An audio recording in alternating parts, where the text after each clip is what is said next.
Bali, alam mo, kapag bumalik ako sa mga laalang pagbabata ko sa probinsya, parang kahapon lang ang lahat.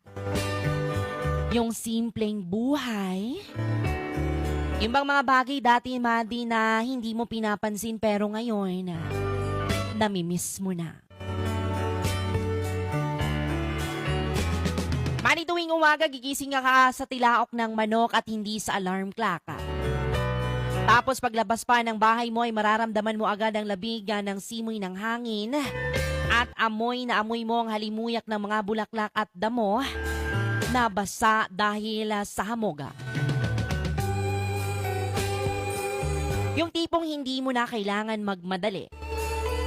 Dati, yung bang walang cellphone na hawak-hawakan, kundi pamalo lang ni nanay kapag late